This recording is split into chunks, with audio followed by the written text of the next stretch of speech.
Olivia. Hi, Michael. Hi, how are you? I'm good. It's great to be talking to you today. And to you. Yeah, we have some questions about a very royal scandal, and I'm very Great. excited to watch the rest of it because the first episode was amazing. Oh, great. Yeah, I loved it. And shall we begin? Sure. Okay. So, how was the preparation process to understand Prince Andrew's relationship with Jeffrey Epstein and to bring the dynamic into the screen? I suppose the starting point was the script, obviously. Reading the scripts and seeing what Jeremy had decided to focus on. Obviously, Prince Andrew is someone that I've been aware of all my life. Over here as a member of the royal family, so he's someone that I felt I had a familiarity with in one way. But on the other hand, I knew nothing about him really.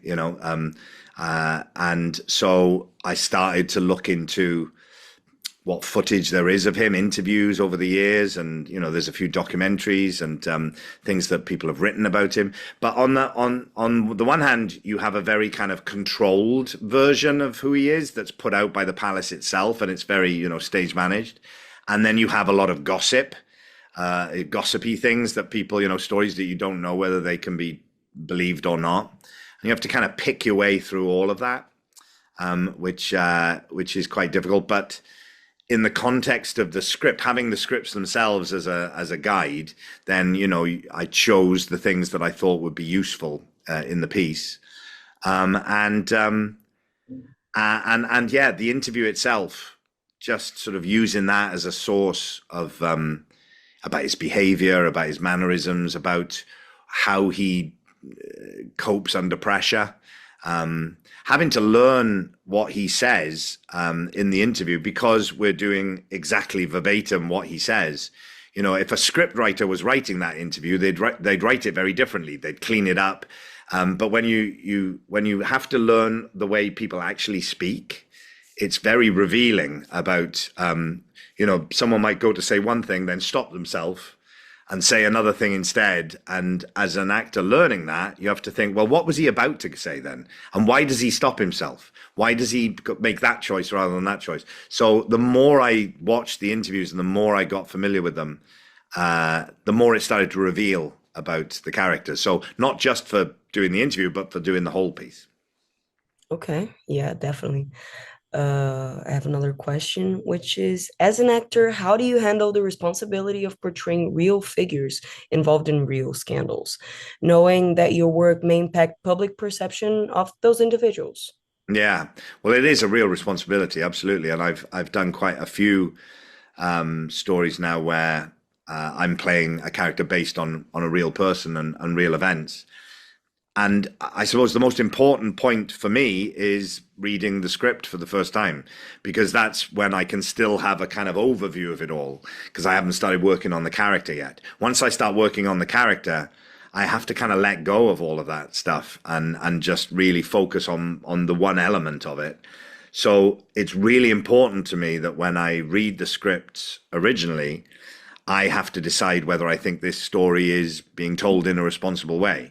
And I also have to think about whether the team who are going to be part of, making this piece, whether I can trust them to tell that story in a responsible way. Because once I've agreed to it, I get lost in the woods. Then, I have to disappear off into the inner world of my particular character, and my character is just one element of this whole thing. So it's two things really that I have to really focus on. One is whether I think the scripts are doing it in a responsible way, and whether I think the team of people I can trust to kind of guide things whilst I'm lost in the woods of the character. Yeah. Okay, yeah, definitely. You're also known for being an actor with a profound capability of transformation. You played Arrow in Twilight, David Frost in Frost Nixon, and many more characters. But what specific characteristics do you feel were essential to capture the essence of Prince Andrew?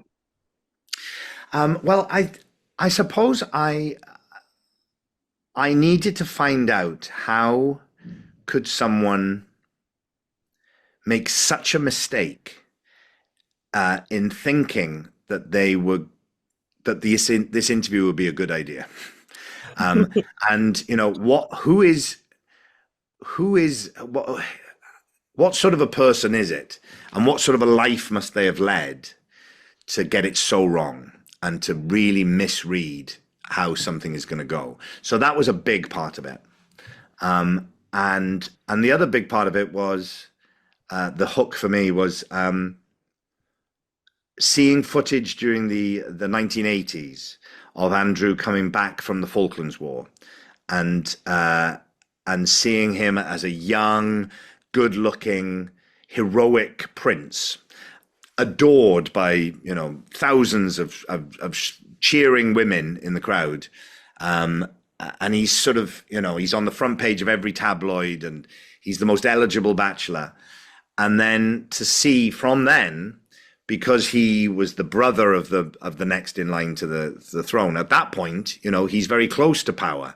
But as he's known as the spare, he has to experience getting further and further away from power, and therefore relevancy. He ages, you know, it's a natural process. But for someone who looked the way he did and kind of had that kind of pin-up sort of identity, getting older, putting on weight, you know, losing your hair, all of those things, whilst also moving further and further away from being the center of attention, I think that became a real key for me to see how, from the outside, a man who is perceived as having so much wealth and privilege and entitlement and status, how that person could perceive themselves as having so little, as having so much, as having lost so much, and having had so much taken away from them. And that became a kind of a key for me, for the character, to experience what it's like to be someone who feels that that everything that they're doing is justified because they've had such a rough time of it, when in fact they've had a life of massive privilege. Oh, yeah, definitely. Massive privilege. Yeah. So that was basically, thank you so much. I really appreciate you taking the time to talk to me. And that was it. It was great to meet you. Lovely to meet you too.